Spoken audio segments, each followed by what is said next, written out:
नरेंद्र गोपू के घर खेलने के लिए गया था। कमरे में बैठे हुए अभी वे दोनों सोच ही रहे थे कि कौन सा खेल खेलें कि बाहर से ऊंचे स्वर में किसी के डांटने की आवाज़ सुनाई दी। वाणी प्रखर थी और शब्द अत्यंत स्पष्ट। निर्लज्ज हो एकदम, लज्जा नहीं आती? हृष्ट पुष्ट हो, युवा हो, शरीर में ताकत है, जाओ कुछ परिश्रम करो, कुछ पसीना बहाओ, निर्लज्ज के समान द्वार द्वार भीख मांगते मत घूमो। नरेंद्र ने आश्चर्य से गोपू की ओर देखा। किसका स्वर है? पिताजी साधु को डांट रहे हैं, गोपू ने बताया। नरेंद्र चकित रह गया। तुम्हारे पिताजी यह सब कुछ एक साधु से कह रहे हैं? हाँ, गोपू के स्वर में गर्व का भाव था। मेरे पिता भिक्षुओं के घोर शत्रु हैं, वे किसी को भी भिक्षा नहीं देते।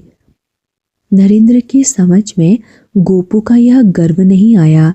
यह सोच सोच कर उसका आश्चर्य बढ़ता जा रहा था कि कोई व्यक्ति किसी साधु से ऐसी अभद्र बातें भी कह सकता है। पर साधु तो सन्यासी होता है, वह साधारण भिक्षुक नहीं होता। साधु को कहीं यह कहा जाता है कि वह जाकर अपने श्रम के लिए अपनी आजीविका कमाए? नरेंद्र ने कुछ चकित होकर कहा, क्यों? जब सब लोग अपने जीवन के लिए आजीविका कमाते हैं तो साधु ही क्यों ना कमाए?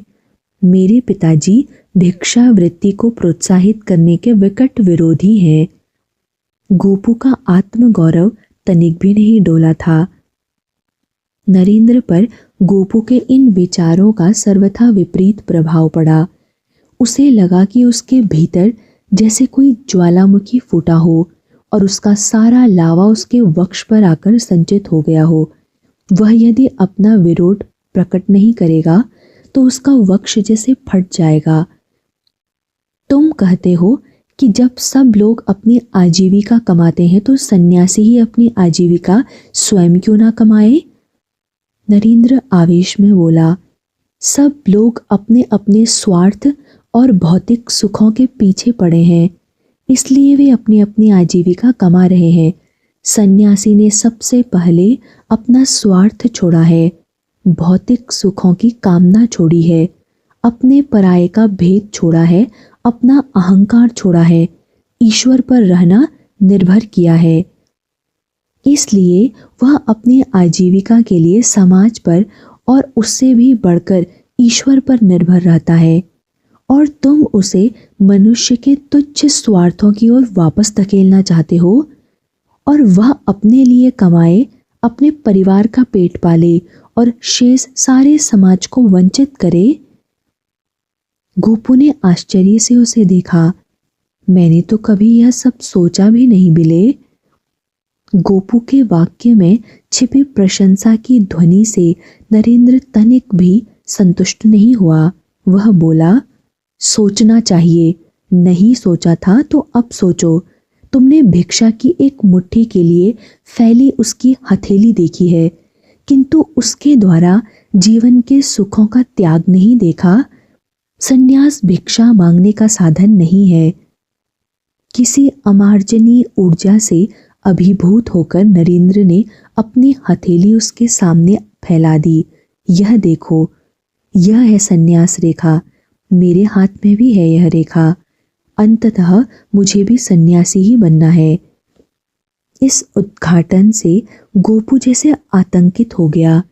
उसके सामने खड़ा यह नरेंद्र जैसे उसके साथ प्रतिदिन खेलने वाला बालक बिले नहीं था, यह तो कोई और ही था जो इस वय के लिए अबोधगम्य जीवन की अनेक समस्याओं के विषय में गंभीर चिंतन करता था, जो गोपू की दृष्टि से असाधारण ज्ञानी था और भूत तथा भविष्य को जानता था।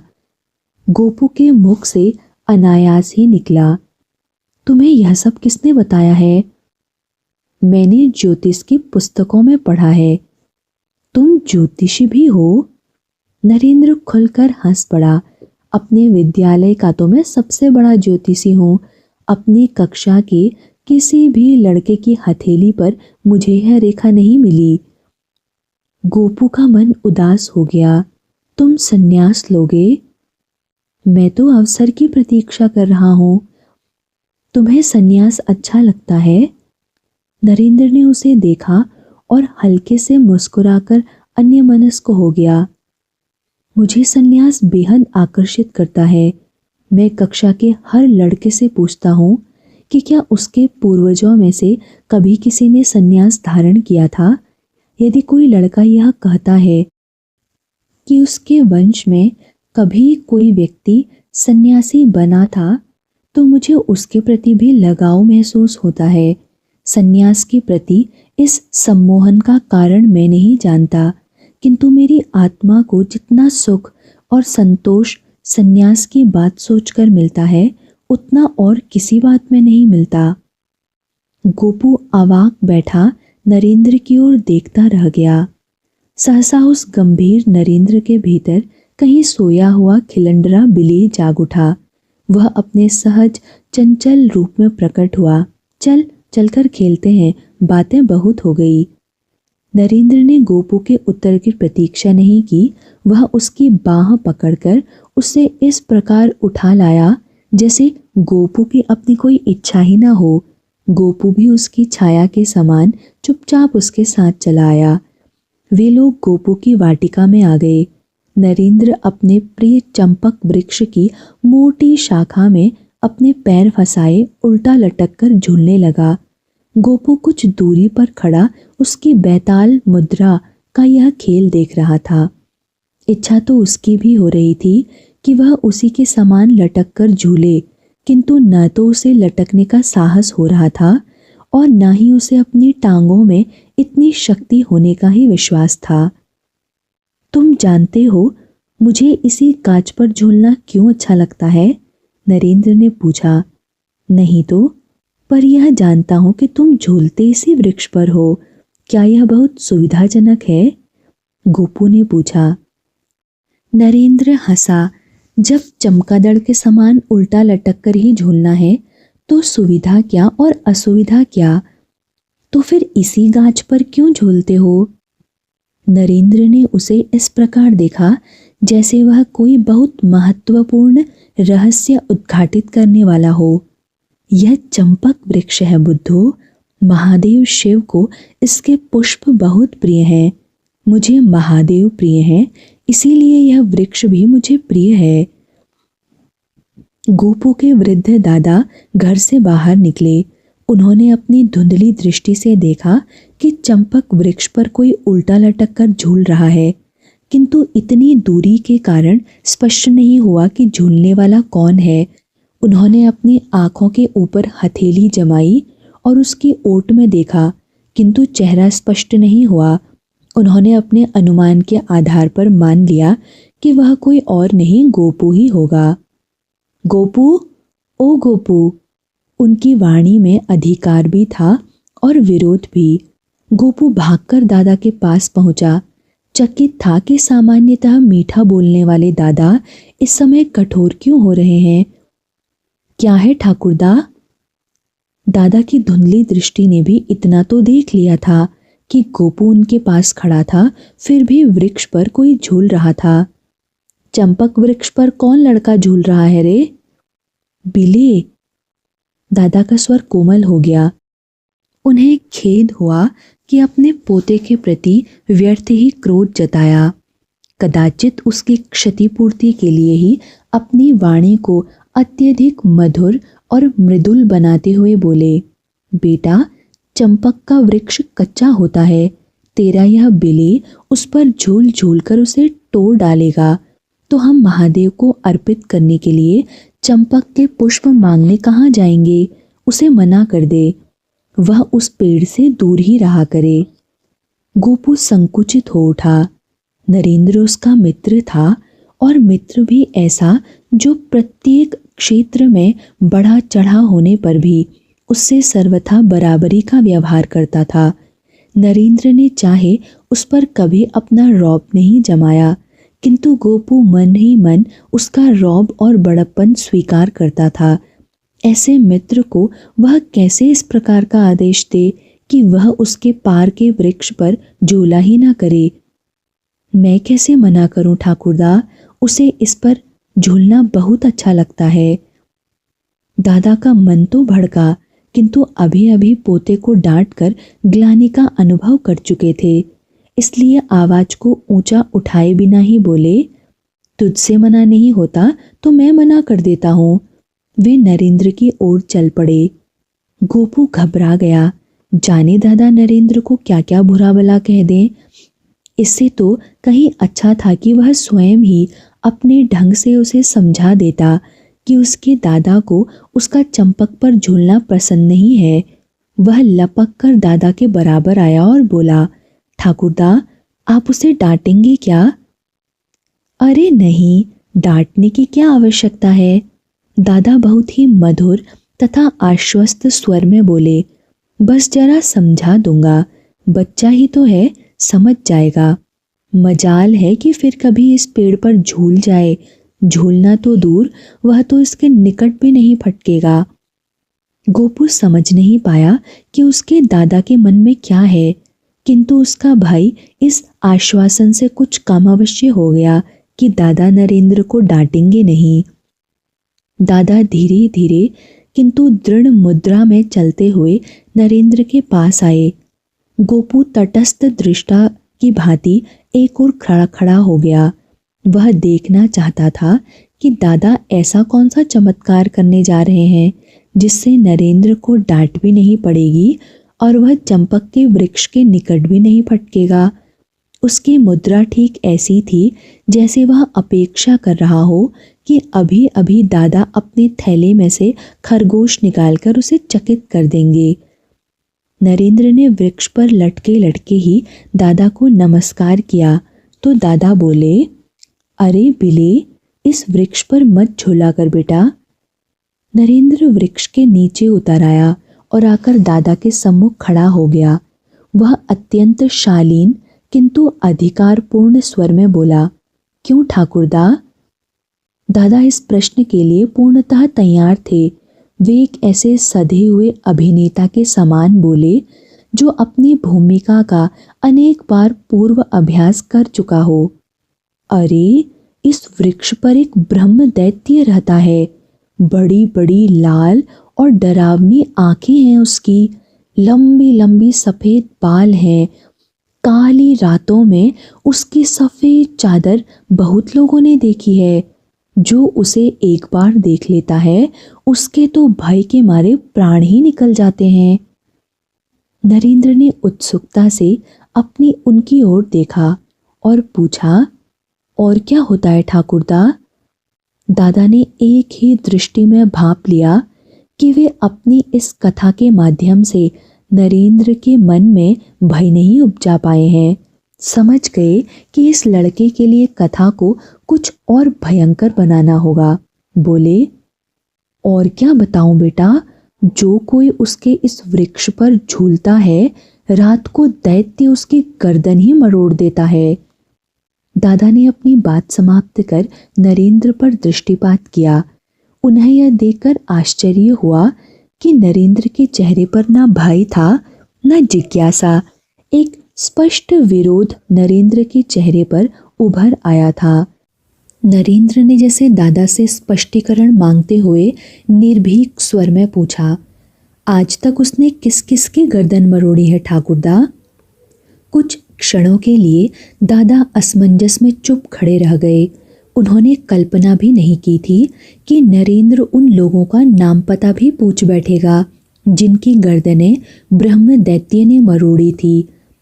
पर अब कुछ ना कुछ उत्तर तो देना ही था, नहीं तो न केवल यह कल का छोकरा उनका उपहास करेगा वरन उसका साहस भी बढ़ जाएगा और वह इस वृक्ष के लिए भयंकर संकट सिद्ध होगा। उन्होंने अपनी वाणी को अधिक से अधिक प्रामाणिक बनाने का प्रयत्न करते हुए कहा, उसके भय के कारण कोई वृक्ष के निकट आता ही नहीं बेटा, तो फिर वह किसकी गर्दन मरोड़े?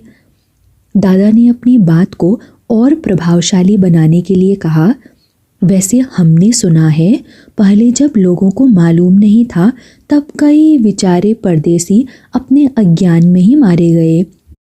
और चलते चलते दादाजी ने जोड़ा, तब तक तुम्हारा जन्म नहीं हुआ था बेटा, नहीं तो तुमने भी अवश्य सुना होता। यह तो बहुत भयंकर बात है ठाकुरदा, इससे तो सबको सावधान रहना चाहिए। नरेंद्र ने अत्यंत विनीत मुद्रा में कहा। दादा समझ नहीं पाए कि वह सचमुच ही उनसे सहमत हो गया था या उनका उपहास कर रहा था। उनके लिए सुविधाजनक यही था कि वे मान लेते कि नरेंद्र उनसे सहमत हो गया था। बोले, हाँ बेटा, तू तो बहुत समझदार है, अपने मित्रों को भी यह समझा देना। दादा अपनी आंखों में एक रहस्यमयी आनंद लिए मुड़कर चले गए। दोनों लड़के जाते हुए दादाजी को देखते रहे। उन दोनों की आंखों में चमक थी, किंतु उसका कारण अलग अलग था। दादा आंखों से ओझल हो गए तो नरेंद्र पूर्ण विश्वस्त ढंग से धीरे धीरे चलकर चंपक वृक्ष तक आया और उसी डाली पर लटक गया जिस पर वह दादा के आने से पहले झूल रहा था। गोपू की आंखों की चमक विलीन हो गई और उसने फटी फटी आंखों से नरेंद्र की ओर देखा। अरे बिले, तू फिर लटक गया। दादा की कथा का रहस्य न जानने के कारण गोपू डर गया था। तुझे उस ब्रह्मदैत्य का तनिक भी भय नहीं है? नरेंद्र वृक्ष से उतरकर गोपू के पास आया और स्नेह सिंचित स्वर में बोला, कैसा मूर्ख है तू, किसी ने कहा और तूने मान लिया। अरे यदि इस वृक्ष पर ब्रह्मदैत्य होता तो वह कब का मेरी गर्दन मरोड़ चुका होता। वह पूरे आत्मविश्वास के साथ हंसा। आज पहली बार तो मैं इस वृक्ष पर झूल नहीं रहा। किंतु गोपू इतनी सुविधा से यह मान लेना नहीं चाहता था कि उसके दादा की बात में कुछ भी सत्य नहीं था। बोला, तो फिर ठाकुरदा। नरेंद्र की वाणी में असाधारण तेज था। किसी भी बात को केवल इसलिए स्वीकार मत करो क्योंकि किसी ने तुमसे कहा है या तुमने उसे किसी पुस्तक में पढ़ा है। तुम स्वयं उस सत्य को खोजो, अपनी आंखों से उसे देखो और तब उस पर विश्वास करो। नरेंद्र ने उसकी आंखों में देखा। मैं जानता हूं कि लोग अज्ञान में भी झूठ बोलते हैं और जानबूझकर भी। कथावाचक महाशय ने भी झूठ कहा था कि केले के प्रत्येक बगीचे में हनुमान जी निवास करते हैं। मैंने उनका विश्वास किया और कितना पीड़ित हुआ था मैं। नरेंद्र फिर से जाकर चंपक वृक्ष की उसी डाली पर इस प्रकार झूलने लगा जैसे अभी अभी कुछ विशेष घटा ही ना हो। गोपू उसे कुछ ऐसी दृष्टि से देख रहा था जैसे इस नरेंद्र को उसने आज पहली बार देखा हो। तुझे एकदम भय नहीं लगता? अंततः गोपू के मुख से वाणी फूटी। किसी से भी भय का कोई औचित्य भी तो हो। नरेंद्र बोला, ब्रह्म दैत्य तो ब्रह्म दैत्य। गोपू जैसे अपने आप से कह रहा था, मुझे तो अपने बाबा और ठाकुरदा से भी इतना भय लगता है कि तुम भय, प्रेम और सम्मान का मिश्रण कर सबको ही भय कह रहे हो। नरेंद्र हंसा। तभी गोपू के पिता वहां आ खड़े हुए। वे गोपू की खोज में निकले थे और उसे यहाँ नरेंद्र के साथ गप्पे मारते देख ठहर गए थे। उनके मन में खींच पनपी। नरेंद्र रोज ही यहाँ आ जाता है, स्वयं तो पढ़ता नहीं, गोपू को भी पढ़ने नहीं देता। ऐसे मित्रता का क्या लाभ जो बच्चे के भविष्य के लिए हानिकारक हो। उसके मन में कुसंगति की निंदा और सत्संगति की प्रशंसा संबंधी अनेक सूक्तियां गूंजने लगी।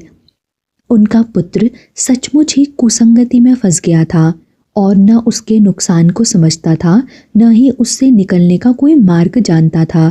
ऐसे में पिता को ही उसकी सहायता करनी होगी। अपने पुत्र के भविष्य को लेकर उद्विग्न होने वाले पिता के रूप में उन्हें न मर्यादा का ध्यान रहा और न शिष्टाचार का। कुछ उग्र स्वर में बोले, नरेंद्र, तुम सारा दिन खेलते ही रहते हो या कुछ पढ़ते भी हो? नरेंद्र ने गोपू के पिता के इस प्रश्न में छिपे अपने प्रति तिरस्कार को पहचाना, किंतु आहत होकर वहां से हट जाने के स्थान पर उनकी भ्रांति दूर करने के लिए निर्द्वंद स्वर में बोला, मैं दोनों काम करता हूँ। गोपू के पिता सहज ही नरेंद्र की बात पर विश्वास नहीं कर सकते थे। उन्हें अपने अविश्वास को स्पष्ट रूप से प्रकट करने में कोई संकोच भी नहीं था। बोले, मुझे विश्वास नहीं होता। मैं तो जब देखता हूँ तुम्हें कभी इस पेड़ पर टंगे देखता हूँ, कभी उस पेड़ से। क्या पढ़ते होगे तुम? नरेंद्र कुछ आहत भाव से मुस्कुराया। यदि आप विश्वास न करना चाहें तो आपको मैं बाध्य नहीं कर सकता। नरेंद्र की निर्भीकता से गोपू के पिता अप्रभावित नहीं रह सके। उन्हें महसूस हुआ कि अपने आवेश में कदाचित उन्होंने इस बालक के साथ कुछ ज्यादती कर दी है। वह इतना छोटा बालक नहीं था जो अपने मान सम्मान के प्रति सहज नहीं होता, किंतु तत्काल घुटने टेक देना, अपनी भूल को स्वीकार कर लेना उन्हें अपने लिए सम्मानजनक नहीं लगा। बोले, तो ठीक है, मैं तुम्हारी परीक्षा लेता हूँ। यदि मेरे प्रश्नों का उत्तर तुमने संतोषजनक ढंग से दे दिया तो मैं मान लूंगा कि तुम सच बोल रहे हो। नरेंद्र को अच्छा नहीं लगा कि वह उस व्यक्ति को अपनी सच्चाई का प्रमाण दे जो अकारण ही उस पर प्रत्यक्ष रूप से झूठ बोलने का लांछन लगा रहा था, किंतु चुनौती को छोड़कर पीछे हटना भी उसके मनोनुकूल नहीं था। बोला, पूछिए। अच्छा, यह बताओ कि वृक्ष से टूटकर आम गिरता है तो पृथ्वी पर ही क्यों गिरता है, आकाश की ओर क्यों नहीं उड़ जाता? क्योंकि पृथ्वी की गुरुत्वाकर्षण शक्ति उसे अपनी ओर खींच लेती है। नरेंद्र के चेहरे पर ऐसा भाव था जैसे गोपू के पिता ने उससे अत्यंत साधारण प्रश्न पूछकर उसके ज्ञान का अपमान किया था। तो फिर वही शक्ति आकाश पर उड़ते पक्षी को खींचकर भूमि पर क्यों नहीं लापटकती? गोपू के पिता अपने परीक्षण को और कठोर करते गए। वह पक्षी को भी लगातार खींच रही है, किंतु पक्षी उसके विरुद्ध अपनी ऊर्जा के आधार पर उड़ता है। नरेंद्र बोला, उसकी उस ऊर्जा का समाप्त होना ही उसकी थकान है। यदि थक कर ऊर्जाहीन होने पर भी वह उड़ने का प्रयत्न करेगा तो आम के समान ही पृथ्वी पर आ गिरेगा, जाकर चंद्रमा से नहीं चिपकेगा। गोपू के पिता कुछ हतप्रभ से हो गए। वे नरेंद्र को किसी भी निष्कर्ष पर अयोग्य नहीं ठहरा सकते थे, किंतु अभी पराजय स्वीकार करने की स्थिति नहीं आई थी। अपनी ओर से उन्होंने एक और कठिन प्रश्न पूछा, गुरुत्वाकर्षण का सिद्धांत किसने खोजा था?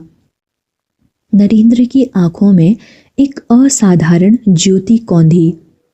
आधुनिक विज्ञान में सर आइजैक न्यूटन ने। गोपू के पिता का ध्यान उसके शब्दों पर अटक गया।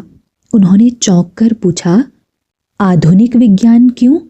क्या इससे पहले भी कोई इसे जानता था? मैं कह नहीं सकता। नरेंद्र के मुख पर एक प्रकार की उग्रता लिए हुए तेज प्रकट हुआ। किंतु सोचता हूँ कि यदि गुरुत्वाकर्षण तथा ग्रहों के परस्पर आकर्षण को प्राचीन खगोल शास्त्री नहीं जानते थे तो वे ग्रहों की गतिविधि का गणित कैसे जानते थे? खगोल शास्त्र और ज्योतिष का विकास कैसे हुआ? गोपू के पिता चकित रह गए। वे अपने पुत्र की पढ़ाई लिखाई का इतना ध्यान रखते हैं और उनका पुत्र है कि तनिक भी खिसक नहीं रहा। विश्वनाथ दत्त के पास तो अपने पुत्र को पढ़ाने का तनिक भी समय नहीं है, तो भी उनका पुत्र। गोपू के पिता जानते थे कि अपने मुकदमे के सिलसिले में विश्वनाथ पहले भी भारत के विभिन्न नगरों में जाया करते थे, किंतु अब जब से आशुतोष धर से पृथक हो उन्होंने अपनी स्वतंत्र फर्म बनाई है, तब से तो वे कलकत्ता में टिकते ही नहीं। तो फिर उनका यह पुत्र। गोपू के पिता ने अपने हथियार डाल दिए। उनका मन कह रहा था कि न तो इस बालक के ज्ञान पर संदेह करना चाहिए, न ही इसके वचन पर। उन्होंने उसके प्रति अपनी प्रशंसा के भाव को अभिव्यक्त करते हुए कहा, तुम्हारे पिता तो लाहौर गए हुए हैं, तुम्हें पढ़ाता कौन है? मैं स्वयं पढ़ता हूँ। नरेंद्र ने सहज वाणी में कहा, मेरी माता मुझे आवश्यक निर्देश दे देती हैं। गोपू के पिता का कौतूहल जैसे अभी शांत नहीं हुआ था। उन्होंने पूछा, पर पढ़ते कब हो? सारा दिन तो तुम कुछ और ही कर रहे होते हो। मैं प्रातः भरपूर पढ़कर ही घर से निकलता हूँ। पढ़ाई को अधूरी छोड़ खेलने के लिए नहीं निकलता। ओह, गोपू के पिता बोले, तुम तो बाल सूर्य हो जो सृष्टि के संपूर्ण प्रकाश को आत्मसात करके ही आकाश पर उदित होता है। भूगोल के अध्यापक छात्रों की कॉपियां जांच रहे थे। उन्होंने 2-3 कॉपियां ही जांची थी कि नरेंद्र की कॉपी उनके सामने आ गई। उन्होंने उसे कुछ लपक कर पढ़ा और मुस्कुरा पड़े। नरेंद्रनाथ दत्त, खड़े हो जाओ। नरेंद्र अपने स्थान पर उठकर खड़ा हो गया। यह खाता तुम्हारा है? अध्यापक महोदय ने उसे कॉपी दिखाई। जी। संयुक्त राज्य अमेरिका की राजधानी कहाँ है? अध्यापक महोदय ने पूछा। नरेंद्र कुछ चकित था। उन्होंने लिखने के लिए भी यही प्रश्न किया था और नरेंद्र ने कॉपी में लिखा भी था।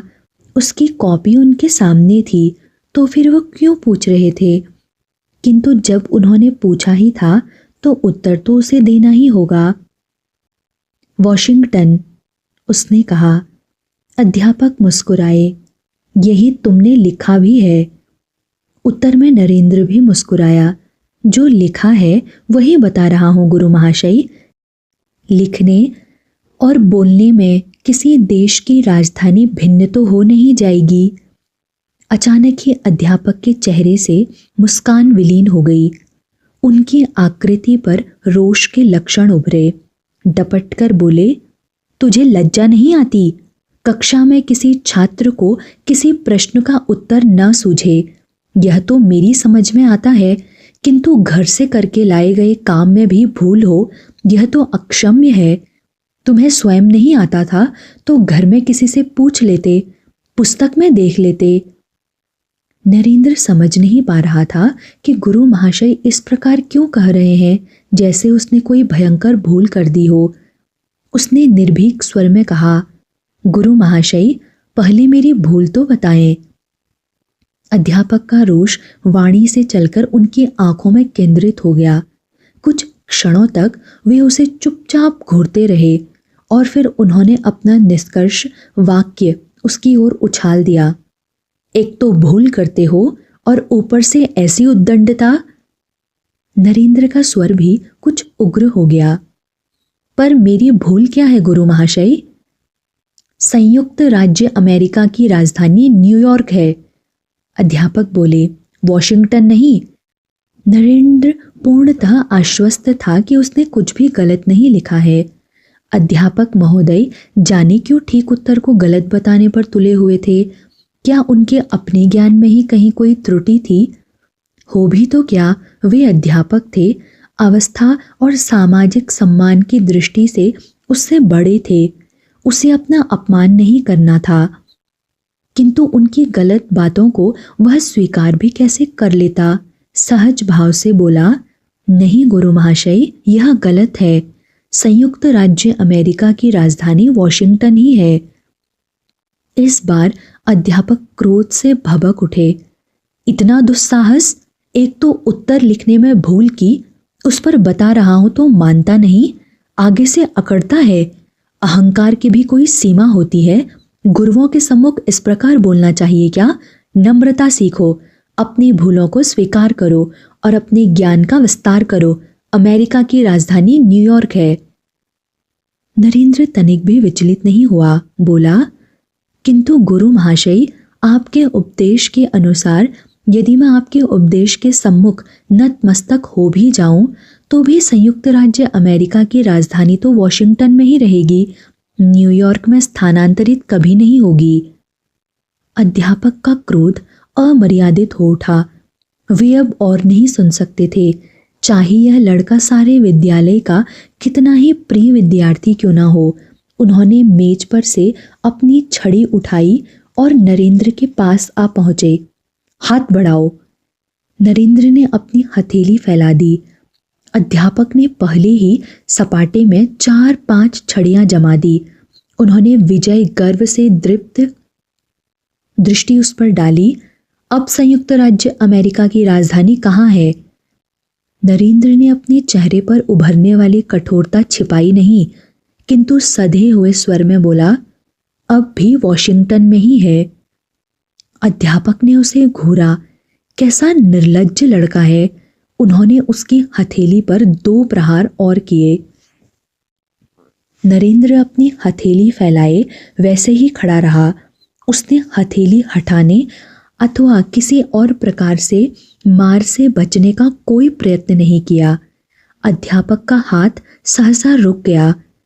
उन्होंने दृष्टि उठाकर नरेंद्र के निर्भीक चेहरे को देखा और सहम गए। यह लड़का अकारण ही इतना दुर्दम्य नहीं है। वे अपने स्थान पर लौट आए। कुर्सी पर बैठकर मेज पर पड़ी पुस्तक उठाई और उसके पृष्ठ पलटे। उन्होंने उचटती हुई एक दृष्टि नरेंद्र पर भी डाली। नरेंद्र अब भी अपने स्थान पर खड़ा था, तना हुआ, अडिग। अध्यापक ने पुस्तक में संयुक्त राज्य अमेरिका की राजधानी खोज निकाली। वे स्तब्ध रह गए। वे ही भूल कर रहे थे। संकोच से उनका व्यक्तित्व कैसा तो सिमट गया। एक बार लज्जित दृष्टि से नरेंद्र की ओर देखा और स्वयं को संभालने का प्रयत्न किया। नरेंद्र, तुम बैठ जाओ। वे स्वयं खड़े होकर बोले, मैंने अभी पुस्तक देखी है। तुम ठीक कह रहे थे। संयुक्त राज्य अमेरिका की राजधानी वॉशिंगटन ही है। मुझे खेद है कि मैंने तुम्हें डांटा और मारा। बहुत प्रयत्न के पश्चात उन्होंने नरेंद्र से आंखें मिलाई और प्रयासपूर्वक अपने चेहरे पर मुस्कान लाए। मुझे प्रसन्नता है कि तुमको अपनी बात पर इतना विश्वास था, इसीलिए तुम सत्य पर अड़े रहे। तुम इतने दृढ़ ना होते तो मुझे अपनी भूल का ज्ञान कभी ना होता। मैं संयुक्त राज्य अमेरिका की राजधानी न्यूयॉर्क ही मानता रहा और बच्चों को भी वही पढ़ाता रहता। उनका संकोच उनकी वाणी और चेहरे दोनों में ही झलकने लगा था। पर एक बात मेरी समझ में नहीं आई कि मेरे मस्तिष्क में यह न्यूयॉर्क कहाँ से जम गया। नरेंद्र का सारा रोष धुल गया था। यदि एक व्यक्ति पूरी सच्चाई से इस प्रकार अपनी भूल स्वीकार कर रहा है तो उसके प्रति रोष का क्या अर्थ? न्यूयॉर्क का नाम इतना प्रसिद्ध है गुरु महाशय कि जब तक व्यक्ति किसी प्रामाणिक पुस्तक में पढ़ ही ना ले वह न्यूयॉर्क को ही राजधानी मान लेता है। नरेंद्र सहज भाव से बोला, पुस्तकों में तो मैंने भी पढ़ा ही है, पर कदाचित तुम ठीक कह रहे हो नरेंद्र। अध्यापक के स्वर में न केवल नरेंद्र के लिए स्नेह का भाव था, उनके मन में उसके लिए पर्याप्त सम्मान भी था।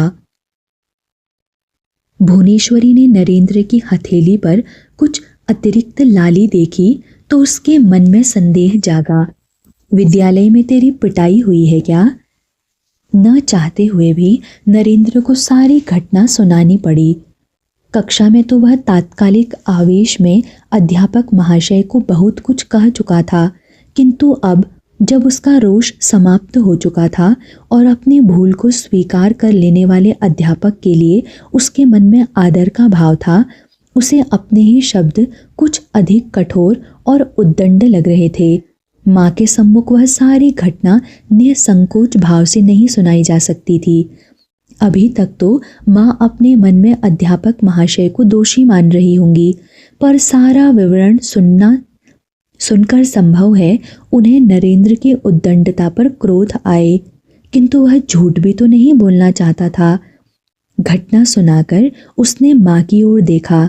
शायद माँ भी उसे धिक्कारे, किंतु भुवनेश्वरी के चेहरे पर क्रोध तो दूर, तनिक सा विरोध भी नहीं था। तूने अच्छा किया पुत्र कि सत्य पर अडिग रहा। भुवनेश्वरी ने उसके सिर पर हाथ फेरा। सत्य पर अडिग रहना सबसे बड़े साहस का कार्य है। हमें अपना साहस नहीं छोड़ना चाहिए। नरेंद्र को लगा यही वह अवसर है जब वह अपनी माँ के सम्मुख अपनी वास्तविक मन स्थिति को स्वीकार कर रहा है। बोला, साहस तो मैं कितना भी कर सकता हूँ माँ, किंतु मेरी उलझन यह है कि ऐसे सारे अवसरों पर मुझे अशिष्ट और उद्दंड मान लिया जाता है, किंतु गुरु शिष्य का संबंध ही कुछ ऐसा होता है माँ। भुवनेश्वरी का चेहरा कुछ चिंतनशील हो गया। वह गंभीर वाणी में बोली, इस बात की आशंका तो रहती ही है, किंतु अपने सम्मान की रक्षा तो करनी ही चाहिए। बस इस बात का ध्यान रखो कि तुम्हारी सत्य निष्ठा से दूसरों का सम्मान आहत न हो। सामान्यतः नियम तो यही है कि व्यक्ति को शांत रहना चाहिए, किंतु आवश्यकता के अनुसार उसे कठोर भी हो जाना चाहिए। उसी प्रकार हमें सदा विनीत रहना चाहिए, किंतु सत्य बोलने के लिए मस्तक को तो उठाकर ही रखना होगा, उसे चाहे कोई अशिष्टता माने या उद्दंडता। उसने रुककर नरेंद्र को देखा। गुरु की अवज्ञा की शिक्षा मैं तुम्हें कभी नहीं दूंगी, किंतु गुरु को परखना भी तो होगा। श्रद्धा तो उसी गुरु के प्रति की जा सकती है ना, जो चरित्र और ज्ञान का सच्चा हो। अध्यापक अभी आए नहीं थे, इसीलिए कक्षा में पर्याप्त कोलाहल हो रहा था। लगता था सारे लड़के एक साथ ही बोलने का प्रयत्न कर रहे हैं, कोई किसी की बात नहीं सुन रहा था। अध्यापक आए तो क्रोध में भर गए।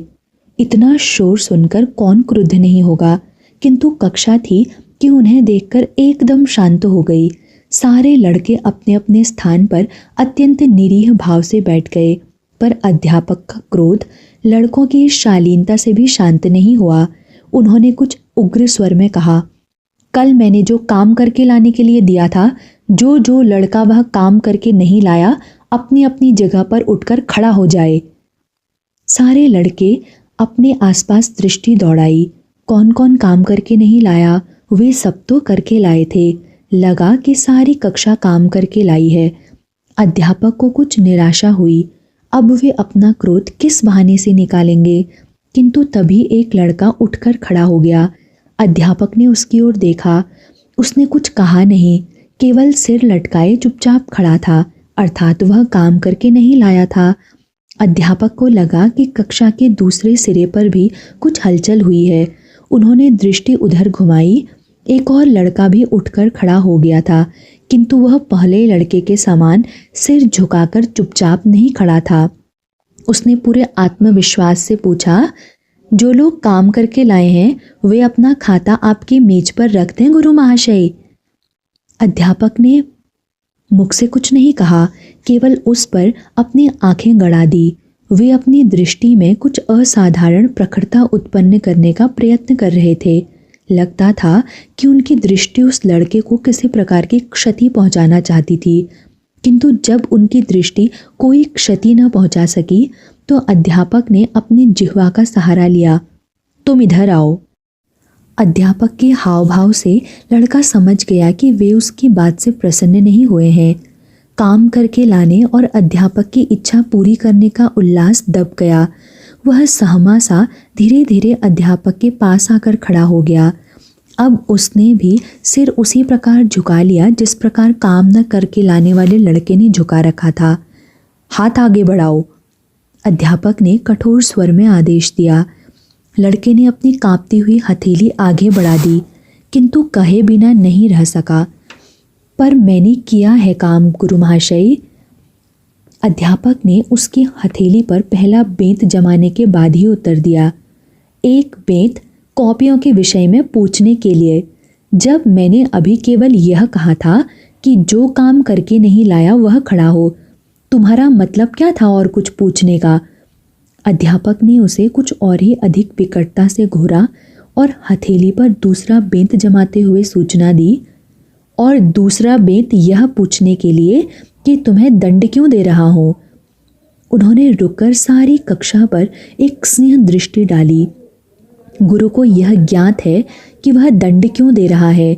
शिष्य को गुरु के न्याय में निष्ठा होनी चाहिए। उसे गुरु से किसी भी प्रकार का कोई भी स्पष्टीकरण मांगने का कोई अधिकार नहीं है। अध्यापक ने अपनी दृष्टि उस लड़के पर टिकाई और फिर से बोले, जैसे कोई देवता किसी याचक को कोई अदेय वरदान दे रहा हो। अब जाओ और अपने स्थान पर बैठो। जब तक तुमसे कुछ पूछा ना जाए बोलने की कोई आवश्यकता नहीं। अब उन्होंने अपनी दृष्टि उस लड़के से हटाकर पूरी कक्षा पर इस प्रकार फैला दी जैसे गरुड़ किसी पर्वत की ऊंची चोटी से नीचे पूरी घाटी का अवलोकन कर रहा हो। देखो, शिक्षा का मूल आधार है अनुशासन और अनुशासन का आधार है दंड। यदि अनुशासन भंग करने वाले को कठोर दंड नहीं दिया जाएगा तो अन्य लोग अनुशासनबद्ध नहीं रहेंगे। यही कारण है कि मैं बड़े गर्व से इस बात को स्वीकार करता हूँ कि मैं कठोर अनुशासन पसंद करता हूँ और उसके लिए कठोर दंड भी देता हूँ। अध्यापक धीरे धीरे चलते हुए उस लड़के के पास आए जो घर से काम करके नहीं लाया था। तुम काम करके क्यों नहीं लाए? लड़का अपने साथी को पिटते देखकर मन ही मन बिलबिला उठा था। अध्यापक के वक्तव्य ने उसके मन में यह बात भी स्पष्ट कर दी थी कि उसे भी कोई कठोर दंड मिलने वाला है, किंतु उत्तर तो देना ही था, अन्यथा बहुत संभव था कि उत्तर न देने के ही अपराध में उसे अधिक दंड भोगना पड़ेगा। जी, जिस पुस्तक में आपने काम दिया था वह मेरे पास नहीं है। अध्यापक का स्वर कुछ व्यंग्यात्मक हो उठा। क्या मैं पूछ सकता हूं कि तुम्हारे पास वह पुस्तक क्यों नहीं है? लड़का कुछ देर चुप खड़ा रहा, किंतु अंत में अत्यंत दबे स्वर में बोला, जी अभी खरीदी नहीं है। उसने अपनी दृष्टि ऊपर उठाई और अध्यापक के चेहरे से वह जानना चाहा कि उसका उत्तर संतोषजनक था या नहीं। अध्यापक के लिए यह उत्तर और अधिक क्षोभ उत्पन्न करने वाला था। उन्होंने सीधे सपाट किंतु कठोर स्वर में पूछा, अभी तक क्यों नहीं खरीदी? लड़के का स्वर रुआंसा सा हो गया। बाबा कहते हैं कि इस पगार पर खरीद देंगे। किंतु अध्यापक के लिए लड़के के पिता का उत्तर भी संतोषजनक नहीं था। उन्हें कदाचित इस वक्तव्य में भी आपत्ति थी। बोले, सारे नगर के लोगों को पगार मिल गई है, तुम्हारे बाबा को ही अभी तक क्यों नहीं मिली? लड़के की आंखें झुका ली। वे जहां काम करते हैं वहां पगार महीने के 7वीं तारीख को मिलती है। अब तक अध्यापक पूर्णतः भड़क चुके थे। बोले, तो इसका अर्थ यह हुआ कि मैंने जो काम करने के लिए दिया है उसका होना या ना होना तुम्हारे बाबा के स्वामी की इच्छा पर निर्भर करता है, मेरे आदेश पर नहीं। लड़के की आंखों में अश्रु छलक आए। जी ऐसा तो नहीं है, बस इस बार पुस्तक खरीद लूंगा तो फिर हर बार समय से काम किया करूंगा। किंतु अध्यापक का मन उसके अश्रुओं से तनिक भी प्रभावित नहीं हुआ। वे उसे उसी प्रकार कठोर और अपमानजनक दृष्टि से देखते हुए बोले, तो तुम समझते हो कि मैं तुम्हारी इस कहानी पर विश्वास कर लूंगा? यदि तुम यह सारा किस्सा कहानी न सुनाते और केवल इतना बताते कि तुम काम करके नहीं लाए तो कदाचित मेरी दृष्टि में इतना बड़ा अपराध नहीं होता। मैं मान लेता कि बच्चा है, भूल गया होगा या किसी अन्य काम में लग गया होगा, पर तुमने अपनी कहानी से स्वयं यह सिद्ध किया है कि तुम्हें स्मरण था कि जिस पुस्तक से मैंने तुम्हें काम दिया है वह पुस्तक तुम्हारे पास नहीं है। क्यों? जी, तुम यह भी जानते थे कि उस पुस्तक के बिना तुम यह काम कर भी नहीं पाओगे। जी, फिर भी तुमने न वह पुस्तक खरीदने का प्रयत्न किया, न वह पुस्तक किसी से उधार मांगी। जी, इसका अर्थ यह हुआ कि तुम यह निश्चय कर चुके थे कि तुम मेरा दिया हुआ यह काम नहीं करोगे। अध्यापक ने अपना निष्कर्ष सुना दिया। लड़का एकदम सकपका गया। जी नहीं गुरु महाशय, नहीं के बच्चे। और अध्यापक का बेंत चलने लगा। वे बिना गिने ही लड़के को बेंत मारते जा रहे थे, जैसे किसी लड़के को ना पीटा जा रहा हो, रुई धुन रहे हों।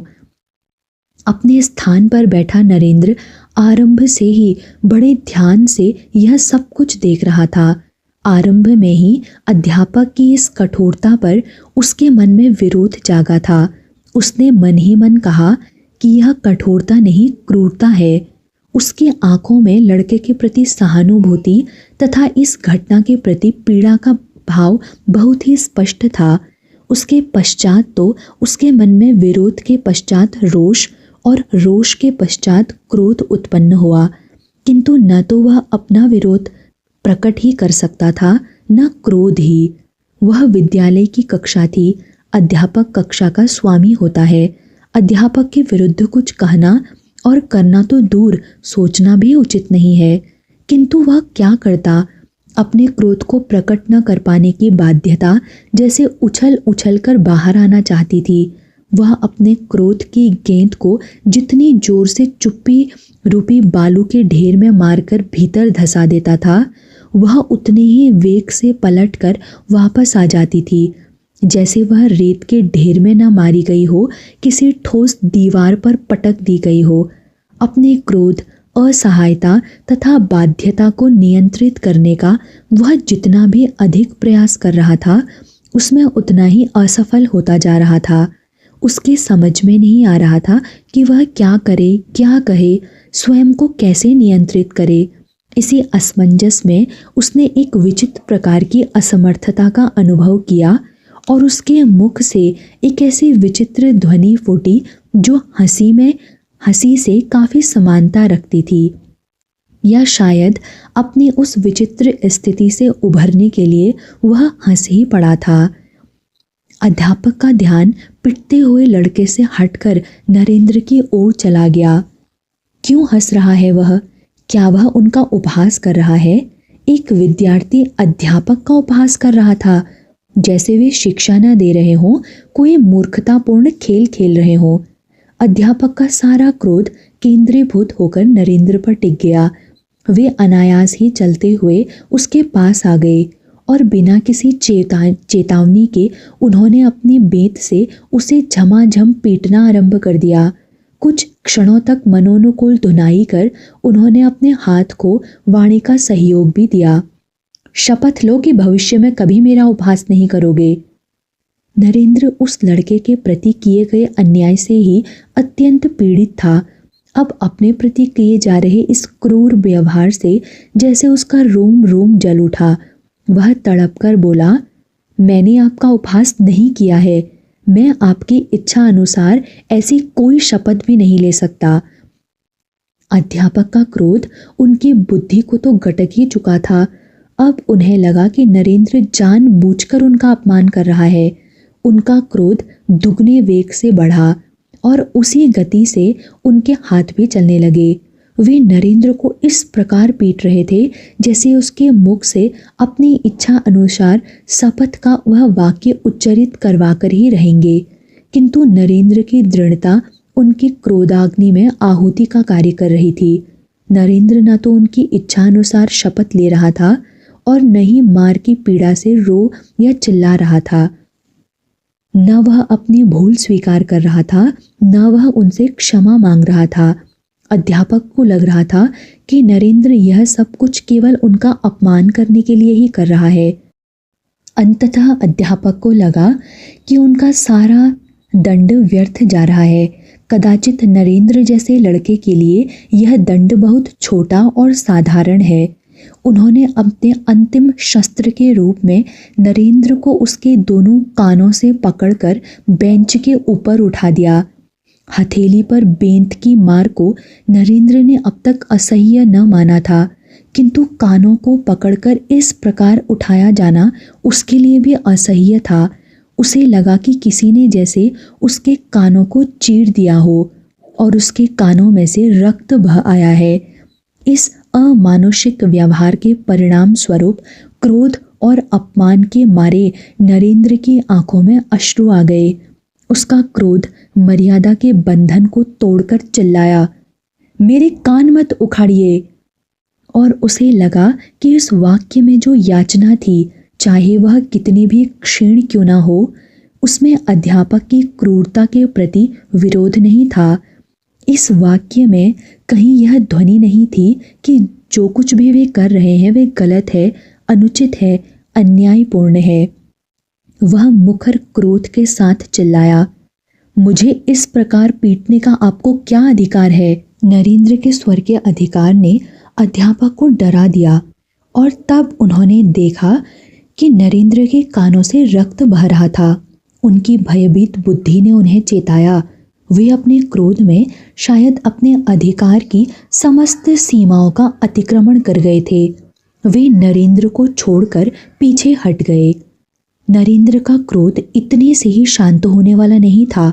वह आत्मदमन के बंधन को जब तोड़ ही चुका था तो उसे अपने मन की बात कह ही लेनी चाहिए थी।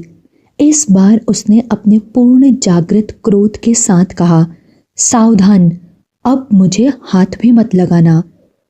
यह व्यवहार असाधारण था। अध्यापक को एक ओर तो यह स्मरण हो आया कि वे इन बच्चों के अध्यापक हैं। उनका काम उन्हें शिक्षा देकर उन्हें संपूर्ण बनाना था और वे दंड स्वरूप उनका अंग भंग कर उन्हें पंगु बना रहे थे।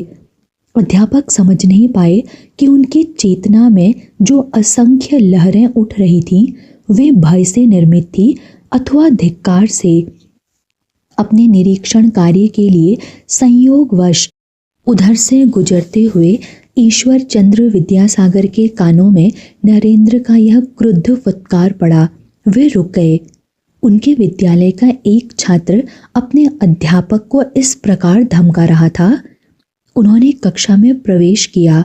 अध्यापक को कक्षा के मध्य में खड़े देख उनकी दृष्टि नरेंद्र की ओर चली गई।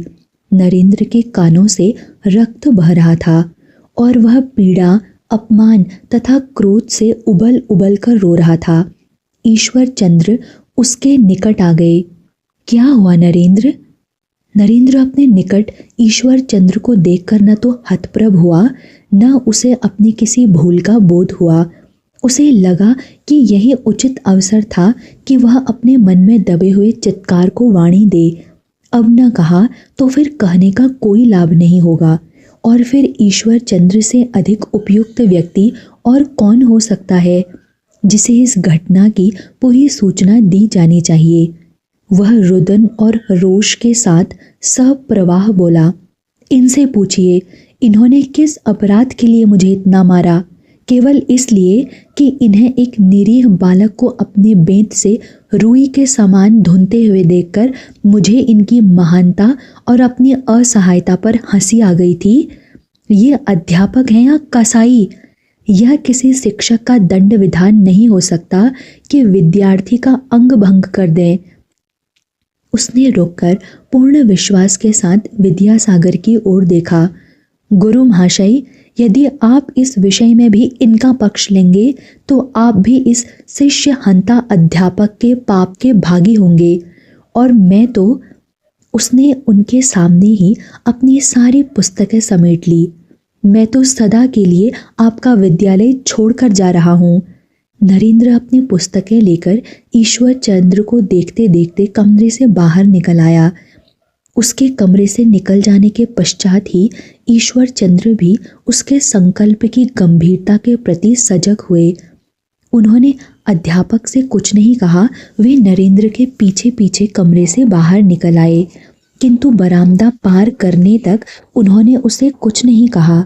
जब बरामदा पार कर वह अपनी कक्षा से काफी दूर निकल गया तो उन्होंने उसे पुकारा, नरेंद्र, रुको नरेंद्र, मेरी बात सुनकर चले जाना। नरेंद्र के पांव थम गए किंतु लौटे नहीं।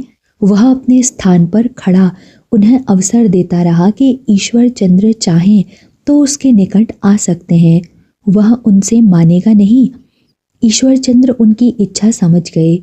वे चलकर उसके पास आए और स्नेहपूर्वक उसके कंधे पर हाथ रखकर बोले, मेरे विद्यालय में इस प्रकार का कांड हो जाए तो मैं अपराधी तो हूँ ही, फिर भी नरेंद्र, इतना अवसर तो मुझे दे दो कि मैं तुम्हारे कानों से बहता रक्त और अश्रु पोंछ सकूं।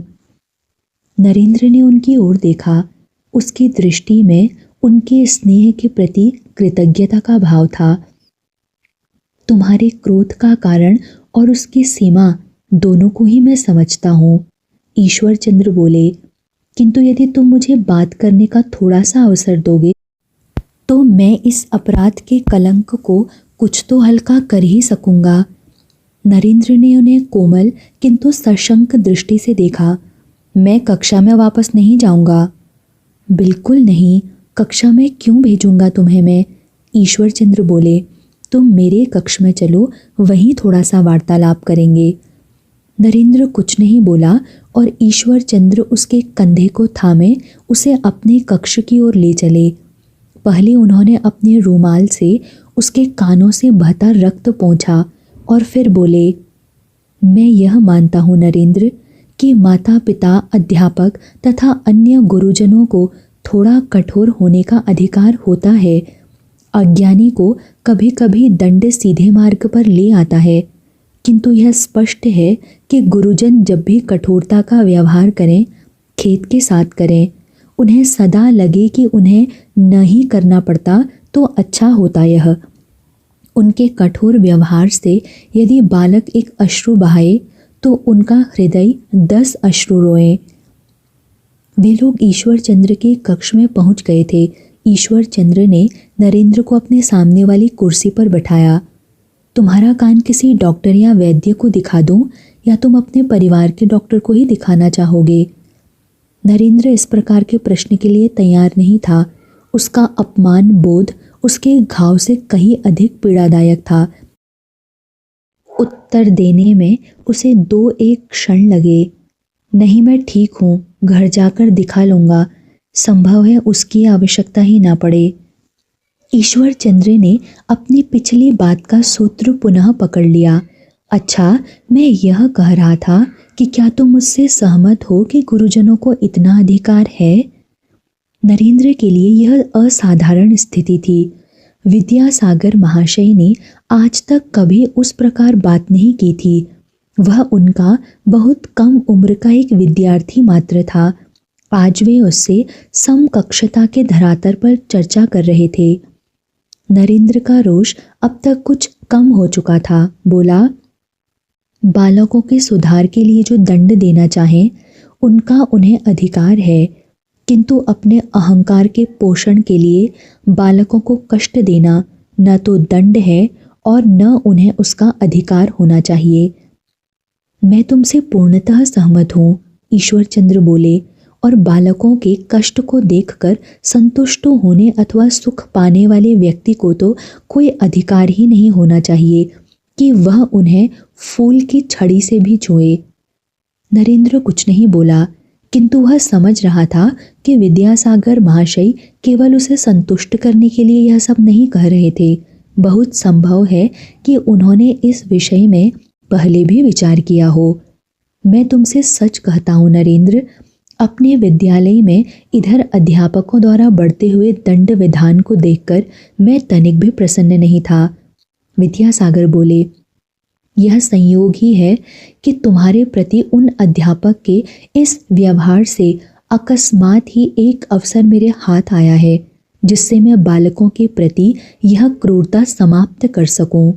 यदि बालकों के प्रति इस क्रूरता को समाप्त करने के निमित्त तुम बन रहे हो तो इतनी पीड़ा झेलने का तुम्हें कोई दुख तो नहीं रहेगा? नरेंद्र की आंखों में पुनः उग्रता झलकी। पर क्या ऐसा होगा? ईश्वरचंद्र का स्वर स्नेह तथा सत्य निष्ठा से आप्लावित था। मैं तुम्हें वचन देता हूँ कि आज से इस विद्यालय में किसी बालक को पीटा नहीं जाएगा। क्या तुम्हें मेरे वचन का विश्वास है? इस बार नरेंद्र के चेहरे पर हल्की सी मुस्कान आई। वह बोला तो उसकी वाणी में सम्मान भी था, स्नेह भी। पूर्णतः गुरु महाशय, पूर्णतः। ईश्वरचंद्र के मुख पर कुछ ऐसे भाव उभरे जैसे वे किसी बच्चे को नहीं, अपने किसी घनिष्ठ मित्र को मना रहे हों। तो तुम मुझसे अथवा विद्यालय से रुष्ट तो नहीं रहोगे? जी नहीं। नरेंद्र को इस विषय में विचार करने की तनिक भी आवश्यकता नहीं पड़ी। ईश्वरचंद्र कुछ आश्वस्त हुए। तो फिर तुम अपना विद्यालय छोड़कर तो नहीं जा रहे ना? नरेंद्र के चेहरे पर कुछ क्षणों के लिए असमंजस के भाव आए, किंतु उन्हें परे धकेल कर वह तत्काल बोला, नहीं गुरु महाशय। एक बात और नरेंद्र। ईश्वरचंद्र संकोच से रुक गए। नरेंद्र ने उनकी ओर देखा। उनकी आंखों में आश्वासन पाकर वे पुनः बोले, क्या तुम्हारे मन में कोई ऐसी इच्छा है कि तुम्हारे साथ किए गए इस दुर्व्यवहार के लिए उस अध्यापक को भी दंड दिया जाए? नहीं गुरु महाशय। नरेंद्र कुछ इस प्रकार अटपटाकर बोला जैसे उसने किसी संभावित अनर्थ की बात सुन ली हो। ईश्वर चंद्र के मन में अलौकिक आह्लाद का स्रोत फूट निकला। उनके वक्ष पर से मनोबोझ टल गया। उनकी मुख मुद्रा न केवल शांत हो आई वरन उस पर विह्वल वात्सल्य प्रकट हो गया। वे अपने स्थान से उठे और उन्होंने नरेंद्र को स्नेहपूर्वक अपने साथ चिपका लिया। यशस्वी हो मेरे बच्चे, तुम में महानता के प्रत्यक्ष लक्षण हैं। उन्होंने रुककर क्षण भर उसे देखा। अपने अपराधी को क्षमा करना बहुत बड़ा गुण है पुत्र, और वह तुम में है। नरेंद्र की समझ में नहीं आया कि गुरु महाशय किस बात से इतने प्रसन्न हो गए हैं। उसने तो वही सब कहा था जिससे उसको अपना सुख मिला था। अच्छा ही है कि गुरु महाशय को उसकी बातें अपने मन अनुकूल लगी। सचमुच ही वे अन्य अध्यापकों से बहुत भिन्न थे। नरेंद्र घर पहुंचा तो भुवनेश्वरी ने उसके कान से बहते हुए रक्त को देखा। वह सहसा ही अत्यंत विचलित हो उठी। यह क्या है बिले? उसके स्वर में पीड़ा का चित्कार था। तेरे कान से रक्त क्यों बह रहा है? किसी से मारपीट हुई है क्या? नहीं माँ, क्रोध में मेरे अध्यापक ने मुझे कान से पकड़कर ऊपर उठा लिया था। नरेंद्र ने अत्यंत चलताऊ ढंग से कहा, जैसे इस बात का कोई महत्व ही ना हो। वह नहीं चाहता था कि माँ चिंतित हो अथवा किसी भी प्रकार अध्यापक को दोषी ठहराया जाए, किंतु भुवनेश्वरी के लिए यह साधारण सी बात नहीं थी। एक अध्यापक ने उसके पुत्र को पीट पीट कर उसके कान से खून निकाल दिया था। वह तो जैसे जड़ हो गई थी। क्या कोई अध्यापक किसी विद्यार्थी को इस प्रकार पीट सकता है? थोड़ी देर तक उसके मुख से कोई शब्द ही नहीं निकला और फिर जैसे वह फूट पड़ी। वह अध्यापक है या राक्षस? कोई अपने छात्रों का अंग भंग करता है? कौन है वह? और सहसा उसकी सारी आक्रामकता निरीहता में परिणत हो गई। तुम्हारे बाबा भी तो कलकत्ता में नहीं है जो तुम्हारे विद्यालय जा सकें। उसके मन में और भी बहुत कुछ था जो उसने अपने पुत्र के सम्मुख कहना उचित नहीं समझा। वह कहना चाहती थी कि किसी बच्चे की सुरक्षा का दायित्व केवल उसके पिता का ही तो नहीं होता। परिवार में जितने भी बड़े लोग होते हैं सभी बच्चों की रक्षा करते हैं, किंतु नरेंद्र के लिए परिवार का कोई भी दूसरा व्यक्ति उसके विद्यालय नहीं जाएगा। सबको केवल उसके पिता का धन चाहिए, उनका कोई दायित्व नहीं। सहसा उसका ध्यान नृसिंह काका की ओर चला गया, पर नहीं, वे संस्कृत व्याकरण पर चाहे घंटा भर भाषण दे लें, किंतु विद्यालय जाकर वह किसी अध्यापक से लड़ नहीं पाएंगे। हाँ, यह राम को भेज सकती है। राम यह काम अवश्य कर पाएगा। नरेंद्र को हंसी आ गई। विद्यालय जाने की कोई आवश्यकता नहीं है माँ। बाबा वहाँ जाकर हमारे अध्यापक को पीटेंगे या कचहरी में उस पर मुकदमा करेंगे। तू हंस रहा है? अच्छा ठीक है, तुम्हारे बाबा यहाँ नहीं हैं तो ना सही, मैं किसी और को भेज दूंगी तुम्हारे विद्यालय। वह रुकी। अच्छा सुन, कल से तू उस विद्यालय में नहीं जाएगा। तेरे बाबा ने तुझे पाठशाला से इसलिए उठा लिया था कि तू अपशब्द ना सीखे, और यहाँ तो तुझे वे लोग अपाहिज ही बनाकर छोड़ेंगे। आज कान उखाड़े हैं, कल हाथ पैर तोड़ देंगे। माँ की विह्वलता देखकर नरेंद्र पुनः हंसा। कैसी भूली है माँ भी, इतनी सी बात से किस प्रकार विचलित हो गई। वह माँ को सांत्वना देने के उद्देश्य से बहुत मधुर स्वर में बोला, माँ, जो होना था वह हो गया। भविष्य में ऐसा कभी नहीं होगा, न मेरे साथ न किसी और के साथ। स्वयं पंडित ईश्वरचंद्र विद्यासागर ने मुझे वचन दिया है। पंडित ईश्वरचंद्र विद्यासागर ने? भुवनेश्वरी को आश्चर्य हुआ। वे तुझे कहाँ मिल गए? वही विद्यालय में। इसीलिए मैं प्रतिदिन के समान कल भी विद्यालय जाऊंगा और अपने उन अध्यापक महाशय के प्रति मन में तनिक भी कटुता नहीं रखूंगा जिन्होंने मेरे साथ ऐसा व्यवहार किया। भुवनेश्वरी ने मुग्ध दृष्टि से अपने पुत्र को देखा। उसकी वाणी में अधिकार था, स्वतंत्र निर्णय था, संकल्प था और अपने शत्रु को प्रयत्नपूर्वक क्षमा कर देने का भाव था। क्या उसका विलेय सचमुच इतना बड़ा हो गया है? तू तो धर्मराज युधिष्ठिर के समान जितेंद्रिय होता जा रहा है। वह प्रसन्न मन से बोली, शत्रुओं को भी क्षमा कर देता है। तुम अजात शत्रु हो पुत्र,